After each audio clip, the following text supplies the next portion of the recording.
வணக்கம் மக்களே, எல்லாரும் எப்படி இருக்கீங்க? Welcome back to chef Deena's kitchen. இன்னைக்கு நம்ம சேனலில் பார்க்க உடுப்பி சாம்பார் எப்படி பண்ணுறது பார்க்க போகிறோம். நம்ம சேனல் நிறைய சாம்பார் வீட்டில் ட்ரை பண்ணியிருப்பீங்க. ஆனால் இன்றைக்கி இந்த உடுப்பி சாம்பார் கொஞ்சம் தனியா, கொஞ்சம் கடலைப்பருப்பு, உளுத்தம்பருப்பு, காஞ்ச மிளகா இதெல்லாம் நல்லா போட்டு வறுத்த மசாலா வச்சு இந்த சாம்பார் எப்படி பண்ணுறது இன்றைக்கி நம்ம சேனலில் பார்க்க போகிறோம்.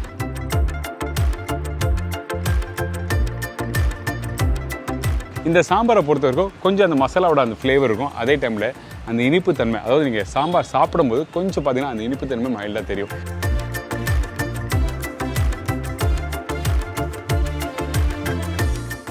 அதுக்கப்புறம் மெதுவடை. இந்த மெதுவடை சொன்னனே எல்லாருக்கும் சாப்பிடணும் ஆசையாக இருக்கும். ஆனால் இந்த மெதுவடை மாவு எப்படி அரைக்கிறது, நிறைய பேருக்கு வர ப்ராப்ளம் எங்கே கேட்டிங்கன்னா அந்த வடை மாவு அரைக்கிறது தான். அந்த வடை மாவு ப்ராப்பராக அரைச்சி நீங்கள் போட்டிங்கன்னா நல்லா சாஃப்டாக மெதுன்னு பேப்பர் மாதிரி பறக்கும். அந்த அளவுக்கு சாஃப்டாக எப்படி அரைக்கிறதுன்னு சொல்லி இன்றைக்கி நம்ம சேனலில் பார்க்க போகிறோம்.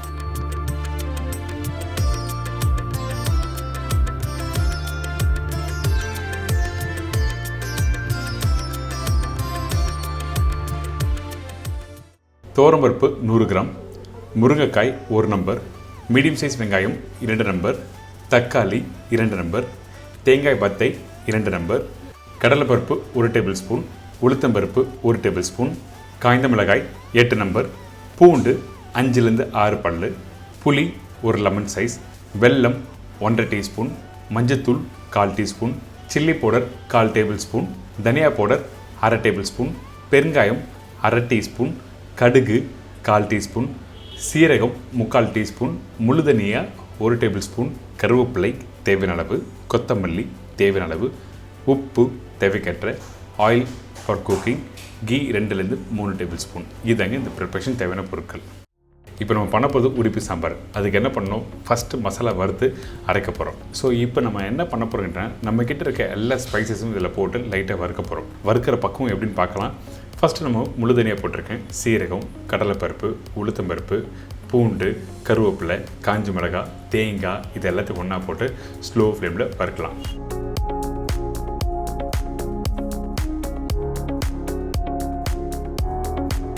நான் சொன்ன ரேஷியோவில் கரெக்டாக நீங்கள் போட்ட பிறகு அடுப்பு மீடியமான ஃப்ளேம் வச்சு வறுக்கணும். இது எந்த அளவுக்கு வறுக்கணும்னு சொல்லி கேட்டிங்கன்னா, கடலைப்பருப்பு, உளுத்தம்பருப்பு, தனியா கொஞ்சம் லைட்டாக அந்த கோல்டன் ப்ரௌன் கலர் மாறும். அந்த டைமில் அடுப்பை ஆஃப் பண்ணிவிட்டு சூடு ஆறின பிறகு நீங்கள் நல்லா அரைச்சிடலாம். பார்த்தீங்களா, இந்த மாதிரி தான் இருக்கணும். திருப்பி சொல்கிறேன், தேங்காய் கலர் வர்ற வரைக்கும் நீங்கள் வறுத்தீங்கன்னா டேஸ்ட் மாறிடும். அதனால் கடலைப்பருப்பு, உளுத்தம்பருப்பு கரெக்டாக கொஞ்சம் கோல்டன் ப்ரௌன் கலர் வரும். அதுக்கப்புறம் அடுப்பு ஆஃப் பண்ணி ஒரு தட்டில் மாற்றிடுங்க. இதுக்கு பிறகு மிக்ஸி ஜாரில் போட்டு நல்லா அரைக்கிறோம். கொஞ்சமாக தண்ணி ஊற்றி அரைங்க. அதிகமான தண்ணி போட்டு அரைக்க வேண்டாம். ஏன் கேட்டினா, இந்த முழு தனியாக கடலைப்பருப்புலாம் சீக்கிரமாக அரைஞ்சிரும். ஆனால் அந்த முழு தனியாக அரைக்கிறதுக்கு லேட்டாகவும், அதே மாதிரி தான் காஞ்ச மிளகாவும். அதனால் கொஞ்சமாக தண்ணி ஊற்றி நல்லா ஃபைன் பேஸ்ட்டாக அரைச்சிடணும். அரைக்கும் போது குறைன்னு கூடாது, ஃபைன் பேஸ்ட்டாக இருந்தால் தான் அந்த வெங்காயம், தக்காளி, அதுக்கப்புறம் முருங்கைக்காய் இதெல்லாம் போட்டு நல்லா சாத்தே பண்ணும்போது உங்களுக்கு அந்த மசாலா இருக்கும். அப்படி இல்லைன்னா இந்த சாம்பார் ப்ரிப்பரேஷன் முடித்த பிறகு உங்களுக்கு அந்த மசாலா பல்ல படும்போது உங்களுக்கு அந்த டேஸ்ட் ஒரு மாதிரி ஸ்ட்ராங்காக இருக்கும். அதனால தான் ஃபைன் பேஸ்ட்டாக அரைக்கணும்னு சொல்கிறேன். அடுத்தது நம்ம என்ன பண்ண போகிறோம், வெங்காயம், தக்காளி, முருங்காய் போட்டு மசாலா ரெடி பண்ண போகிறோம். அதாவது சாம்பார் ரெடி பண்ண போகிறோம் சொன்னேன். கொஞ்சமாக எண்ணெய், அதுக்கு பிறகு கடுகு, சீரகம் தாளி போட்ட பிறகு காஞ்ச மிளகாய் போடுறோம். காஞ்ச மிளகாய் இந்த இடத்துல குண்டு மிளகாவும் நீங்கள் போடலாம். இதுக்கு பிறகு வெங்காயம் பாருங்கள், க்யூப்ஸ் மாதிரி பெருசாக கட் பண்ணி போட்டிருக்கேன். நீங்கள் இந்த மாதிரியும் போடலாம், அப்படி இல்லைனா சாம்பார் வெங்காயம் நீங்கள் போடலாம், உங்களோட விருப்பம் தான். இதுக்கு பிறகு முருங்கைக்காய், தக்காளி இதெல்லாம் போட்ட பிறகு ஜஸ்ட் லைட்டாக வதக்கணும்.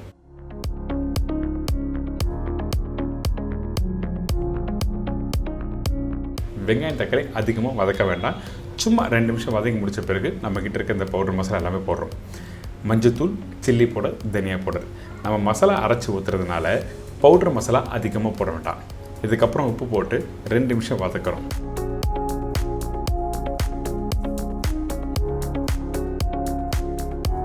வதங்கி வர டைமில் கொஞ்சமாக தண்ணி ஊற்றி நல்லா கொதிக்க விடலாம்.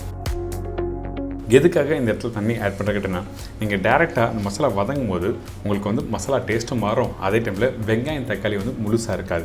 அதனால் நம்ம என்ன பண்ணுறோம், தண்ணி ஊற்றி நல்லா பாயில் பண்ணும்போது வெங்காயம், தக்காளி அப்படியே முழுசாக இருக்கும். இப்போது ஜஸ்ட் 2 நிமிஷம் கொதிச்ச பிறகு ஏற்கனவே அரைச்சி வச்சுருக்க சாம்பார் மசாலா, அதாவது உடுப்பி சாம்பார் மசாலா இதில் போட்டிருக்கோம். நல்லா மிக்ஸ் பண்ணுங்கள். மிக்ஸ் பண்ணிவிட்டு தேவையான தண்ணி ஊற்றி இதை திருப்பி குக் பண்ணுறோம். அதாவது இந்த காய் முருங்கைக்காய் போட்டிருக்கோம்ல, கரெக்டாக ஒரு 60 to 70% அளவுக்கு வேகட்டும்னு சொல்லிட்டு ஒரு மூடி போட்டு வேக வச்சுருங்க.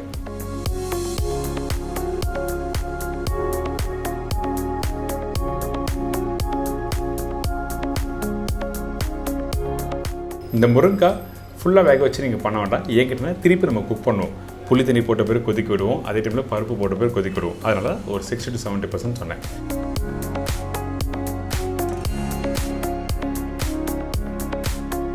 இந்த மாதிரி ஸ்டேஜ் வந்த பிறகு புளி தண்ணியை நல்லா திக்காக கரைச்சி நீங்கள் இதில் ஊற்றுருங்க.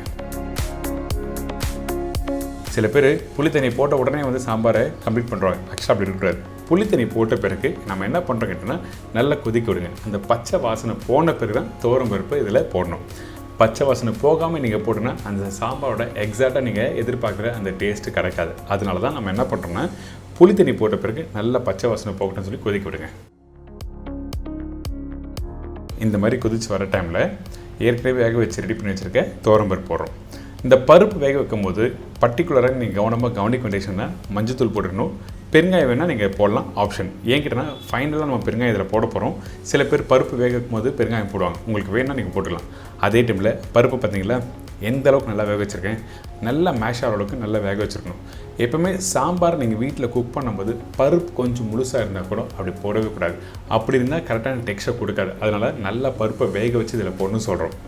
இப்போது தேவையான தண்ணி ஊற்றி நல்லா மிக்ஸ் பண்ணுறோம். இந்த மாதிரி டெக்ஸ்சர் வந்த பிறகு கொஞ்சம் கொத்தமல்லி போடுறோம். பெருங்காயம் இந்த இடத்துல யூஸ் பண்ணணும்.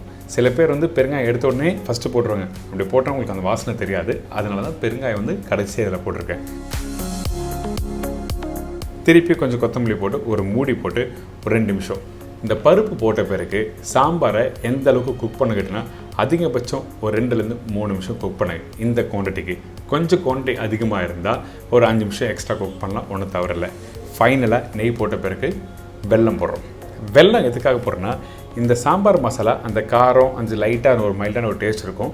அதுக்கு வந்து கொஞ்சம் லைட்டாக இனிப்பு தன்மை இருந்தால் தான் அந்த உடுப்பி சாம்பார் டேஸ்ட்டாக இருக்கும். அதனால தான் ஃபஸ்ட்டு எடுத்த உடனே நீங்கள் டேஸ்ட் பார்க்கும்போது ஒரு மைல்டான இனிப்பு டேஸ்ட் இருக்கும். அதுக்கு பிறகு தான் சாம்பார் அரைச்சி போட்டால் அந்த டேஸ்ட் எல்லாமே கிடைக்கும். கண்டிப்பாக ட்ரை பண்ணி பாருங்கள். நம்ம வீட்டு மக்கள் எல்லாருக்கும் பிடிக்கும். இந்த ப்ரிப்பரேஷன் மார்னிங் பிரேக்ஃபாஸ்ட்லையும் சாப்பிட்லாம், லஞ்சுலையும் சாப்பிட்லாம். அதுக்கேற்ற மாதிரி தான் உங்களுக்கு நான் சொல்லிக் கொடுத்துருக்கேன். என்ஜாய் பண்ணுங்கள்.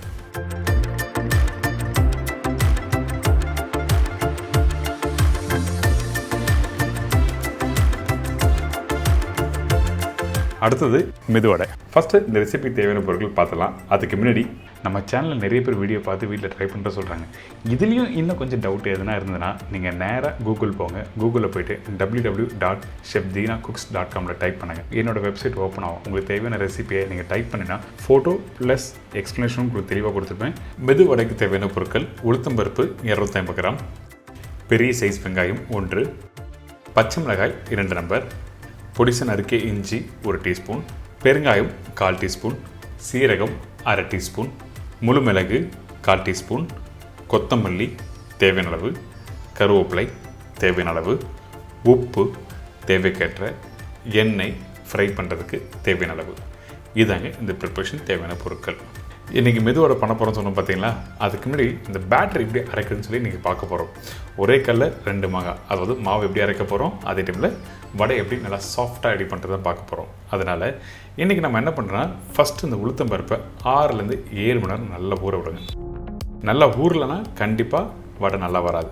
அதனால் 6லேருந்து 7 மணி நேரம் நல்லா ஊறின பிறகு வாஷ் பண்ணுங்கள். வாஷ் பண்ணி முடித்த பிறகு தண்ணியே இல்லாமல் டேரெக்டாக கிரைண்டரில் போட்டு அரைக்க போகிறோம்.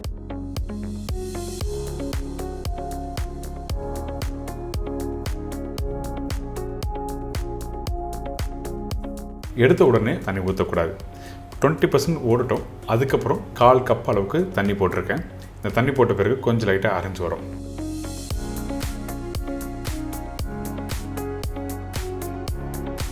இந்த இடத்துல மாவு நீங்கள் கையில் எடுத்து பார்த்தீங்கன்னா கொஞ்சம் லூஸாக இருக்கும். ஏன் கேட்டீங்கன்னா அந்த உளுத்தம் பருப்பு சரியாக அரைஞ்சிருக்காது, ஒன்றும் பாதியாக இருக்கும். அதனால தான் லூஸாக இருக்கும். இப்போ இதே மாவு கொஞ்சம் ஓடும் போது என்ன கேட்டிங்கன்னா உங்களுக்கு வந்து கெட்டியான ஒரு பக்கம் வரும். அந்த டைமில் தண்ணி தெளிக்கணுமே தவிர ஊற்றக்கூடாது. ரொம்ப இம்பார்ட்டன்ட். பார்த்தீங்களா, இந்த மாவு அரைய இந்த மாதிரி கெட்டியாக வரும். ஸோ இந்த டைமில் வந்து தண்ணி கொஞ்சமாக தெளிக்கிறேன், ஊற்றலை. ரொம்ப இம்பார்ட்டன்ட். நீங்கள் இதெல்லாம் கரெக்டாக நோட் பண்ணணும். அப்பப்போ கொஞ்சம் கொஞ்சம் தண்ணி தெளித்து அதுக்கப்புறம் வந்து மாவு நல்லா அரைச்சிருத்தீங்கன்னா ஒரு சூப்பரான பேட்டர் ரெடியாக இருக்கும். நீங்கள் மாவு அரைக்கும் போது தண்ணியாக இருக்கக்கூடாது, அதே டைமில் கெட்டியாக இருக்கக்கூடாது. கையில் எடுத்திங்கன்னா நல்லா ஃப்ளஃபியாக வரணும். அந்த பெரிய விரல் வச்சு லைட்டாக ப்ரெஸ் பண்ணும்போது மேலும் கீழும் அப்படி வரும். இந்த மாதிரி டெக்ஸ்சர் வந்து பிறகு நீங்கள் அந்த மாவை எடுத்து அப்படியே பவுலில் போட்டுருங்க. இதுக்கு பிறகு மாவை நல்லா அடிக்கணும், அதாவது நல்லா மிக்ஸ் பண்ணணும்னு சொல்கிறேன். எதுக்காக இப்படி மிக்ஸ் பண்ணுறேன்னா காரணம் இருக்குது. மாவு வந்து நீங்கள் கொஞ்சம் ஹெவியாக இருந்து வெயிட்டாக இருந்ததுன்னா கண்டிப்பாக வடை போடும்போது ஹார்டாக இருக்கும். ஸோ இந்த மாதிரி நீங்கள் ஒரே சைடில் நல்லா மிக்ஸ் பண்ணினா உங்களுக்கு வந்து அந்த மாவோட வெயிட்னஸ் கம்மியாகும். அதனால தான் இது மாதிரி நல்லா மிக்ஸ் பண்ணுறாங்க ஹோட்டலில். இதுக்கப்புறம் நம்மக்கிட்ட இருக்க எல்லா வெஜிடபிள்ஸ் டாப்பிக்ஸ் எல்லாத்தையும் போட்டுரும். அதாவது இஞ்சி, பச்சை மிளகாய், பெரிய வெங்காயம், பொடிசா கட் பண்ண வெங்காயம் இதில் போட்டுடுறேன். அதுக்கப்புறம் சீரகம் அதிகமாக போடலாமா இல்லை மிளகு அதிகமாக போடலாமா சொல்லி நிறைய பேர் டவுட் இருக்குது. சீரகம் தான் அதிகமாக போடணும், மிளகு கொஞ்சம் கம்மியாக போடணும்.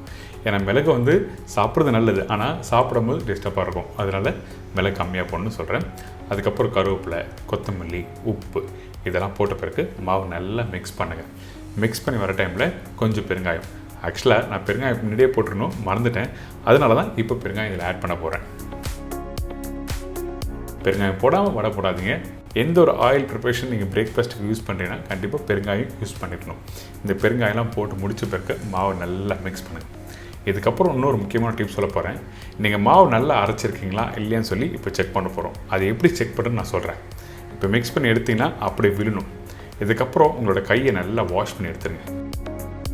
நல்லா வாஷ் பண்ணி எடுத்துருங்க. மாவு கையில் இருக்கக்கூடாது. இந்த இடத்துல நடுப்பகுதியிலேருந்து மாவை அப்படியே எடுத்து சைட் பவுலில் ரொட்டேட் பண்ணுங்கள்.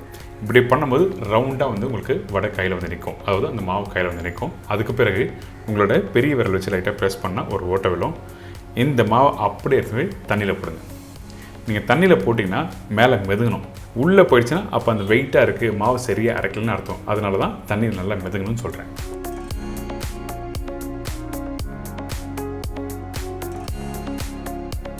இதுக்கப்புறம் நம்ம எப்படி வடை மாவு எடுத்தோமோ அதுமாதிரி 1 by 1 எடுத்து இந்த ஆயிலில் ஃப்ரை பண்ணுறோம். எண்ணெயில் ஃப்ரை பண்ணும்போது கரெக்டான டெம்பரேச்சர் இருக்கணும். ஸோ இந்த மாதிரி நிறைய விஷயம்லாம் சொல்லியிருக்கேன், கண்டிப்பாக ட்ரை பண்ணி பாருங்கள். மிக்சிலையும் அரைக்கலாம், கிரைண்டர்லையும் அரைக்கலாம். இதுக்கெல்லாம் கரெக்டான பொருள் இருந்தால் நல்லா சூப்பராக வரும் வடை மாவு.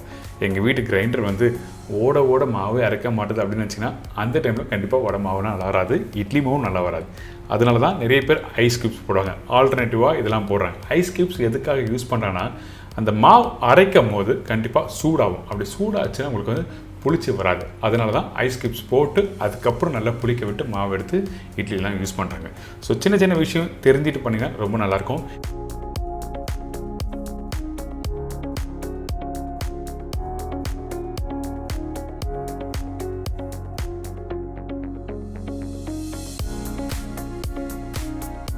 இன்றைக்கி இந்த மெது வடை நல்லா சாஃப்டாக எப்படி ரெடி பண்ணுறதுன்னு சொல்லி கொடுத்துருக்கேன். கையில் பிச்சிங்கன்னா அப்படியே பேப்பர் மாதிரி அப்படியே பறக்கணும். அந்தளவுக்கு ஒரு சூப்பரான மெது வடை எப்படி பண்ணுறது சொல்லி கொடுத்துருக்கேன். ட்ரை பண்ணுங்கள்.